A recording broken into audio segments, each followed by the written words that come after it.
Okay, today we're going to do an oil change. We're going to use this Jeep that's behind me. Hopefully an oil change is something that is be kind of a review for you, because you should have had this in the Auto 100 class. But if not, go ahead and pay attention. We'll get through this. We'll do the oil change. Okay, we've already done the vehicle inspection, and so what we're going to do now is we've already set up the hoist. So the hoist is ready to go. What we're going to do is raise it up, and we'll go ahead and do the oil change. Before we get started, there's a couple of things that you need to do for this class. One of them is to inspect cooler lines for leakage. And so right up here, if you notice, they've got some transmission cooler lines that go in right there, and you can see where that hose is wet, which means it's leaking there. And also, if you look along here, you'll notice that there's quite a bit of oil seepage coming out of the oil pan gasket, possibly the front main seal, and looks like the front cover up there looks like it's all oily. So one of the things about Jeeps is they do tend to leak a little bit, but that's one of the things you want to do right up front, is make sure that if there is any leaks, we note them down on the MPI so that the customer can be aware of them and make the decision whether or not they want to get them fixed.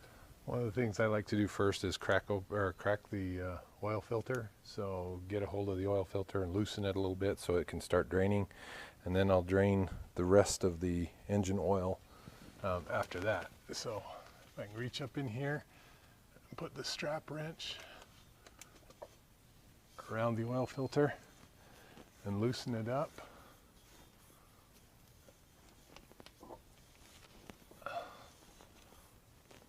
Once it starts to turn, so I can turn it by hand, then I can just reach up in here and loosen it.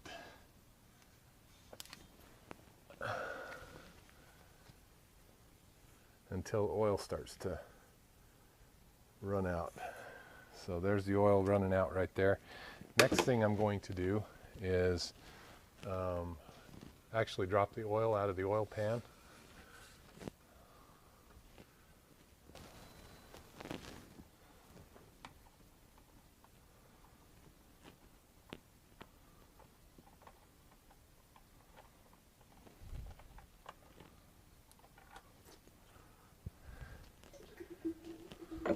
One of the things you want to make sure that you're aware of is that the engine oil needs to be warm.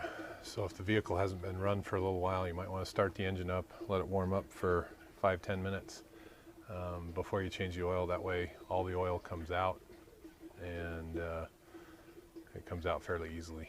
Otherwise, if it gets too cold, a lot of times you don't get all of the oil out.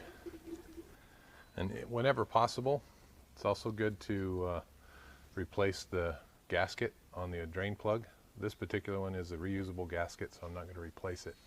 But a lot of vehicles, you'll want to replace the gasket at the same time. That's probably good enough.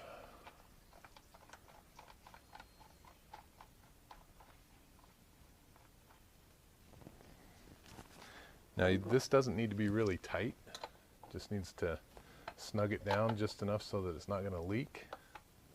There is probably a torque spec on it that you can look up in case you don't know how tight to tighten it. And then I always like to do that a little extra and just kind of make sure everything's all nice and clean before I finish up. Now the next thing we're going to do is we're going to pull the oil filter off.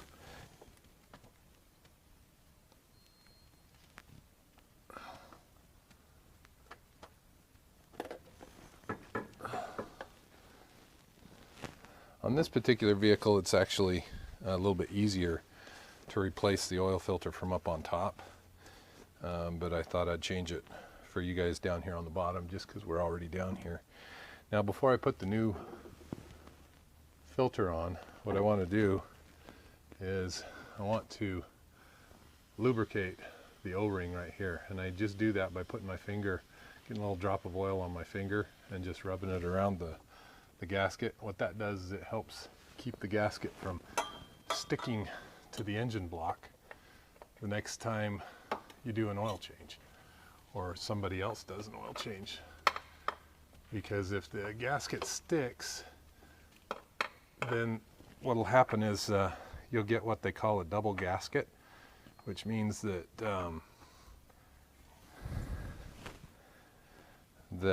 you have two gaskets stacked on top of each other, and when you start it up and the engine starts to run, oil pressure builds up, it's going to blow one of the gaskets out, and so you'll have a massive oil leak if you end up getting a double gasket on there. So two things. There's a couple of different lines of thought on this.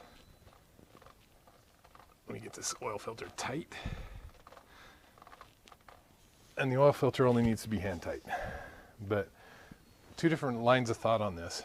When you're lubricating this oil gasket right here on the new filter, some people say it's good to use fresh oil, so I'll use some of the brand new stuff.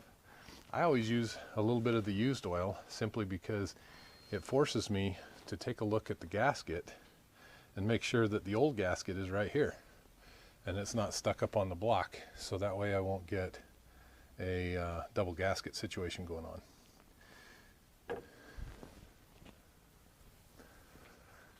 Okay, we've lowered the engine back down, so now it's just a matter of putting the oil back in, checking the oil level, and making sure everything's okay. So, and by the way, I am using a fender cover in case you can't see it in the camera there. But the oil goes in, there's an oil filler cap right here in the front. And it's always best to use some type of a funnel because if you're like me, you're always going to spill oil. And then it's just a matter of putting the oil in. Now, there is something to be aware of when it comes to what type of oil you put in the vehicle. You always want to make sure you put in what the manufacturer recommends. On some of the newer vehicles with direct injection and things like that, oil, if you use the wrong kind of oil, you can actually damage the engine. And that has to do with the high pressure fuel pump that is on the vehicle. And if you use the wrong kind of oil, that high pressure fuel pump will take out the camshaft in a heartbeat. The other thing you want to look at is you make sure your oil has this sticker on here, or this symbol on here. What that is, it's the American Petroleum Institute certified. That tells you that you've got good quality oil. You don't necessarily have to buy it at an expensive place. I bought this stuff at Walmart. Walmart sells good oil for an inexpensive price, and so there's no reason why you can't shop at places like that. But you do need to look for that certification on there to make sure that you're getting quality oil wherever you buy it.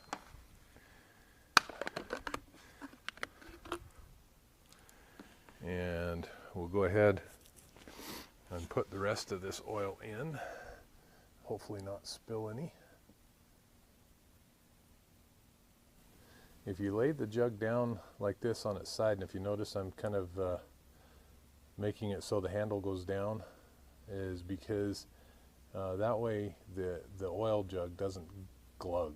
It doesn't chug the oil out, and sometimes that chugging, when the oil comes out too fast and chugs out like that, you can get a pretty nasty spill. And it's always a good idea that if you do spill some oil while you're doing your oil change, that you can make sure you clean that up and clean job on an oil change. But if you leave oil residue all over the engine so they smell it when they're going down the road, they're going to think you did a crappy oil change. So before I started this project, I looked it up to find out how much oil this takes. In this vehicle, this straight six engine, it's a 4-liter straight six, it takes 6 quarts of oil.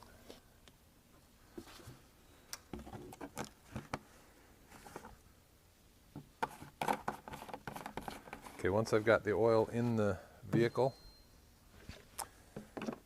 next thing we're going to do is we're going to check and make sure we have enough oil in the vehicle. So, like I said before, it's good to have a lot of oil rags on hand. So what I'm going to do is I'm going to check it before I start it up, just to make sure that I've got enough in here. And I've had this happen before, where I was doing an oil change at work at a dealership, and I got distracted and forgot to put oil in it. So I went and started up the engine to make sure the oil level was correct, and I started the engine up on a dry engine. There was no oil in it. So that's why I always make sure I check the oil before I start the engine. And if it looks like it's comes up to about right there, so it's a little bit above the fill mark or the full mark, and so that means that once I get the oil filter full, then it'll probably be about right. So to fill up the oil filter, I got to start the engine up. So I will do that right now.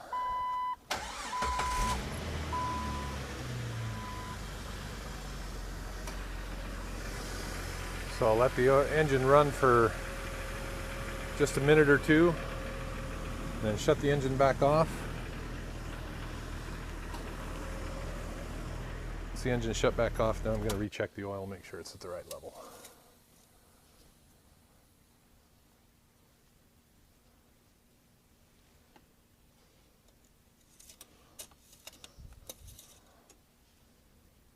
And it's right on the money, right there.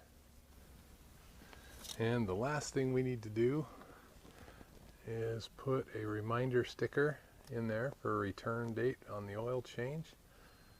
And remember, most of the time oil changes are usually 3 months, 3,000 miles, depending on what kind of oil they use. Sometimes if they're using better grade oil, they can go a lot further. But anyway, this completes our oil change.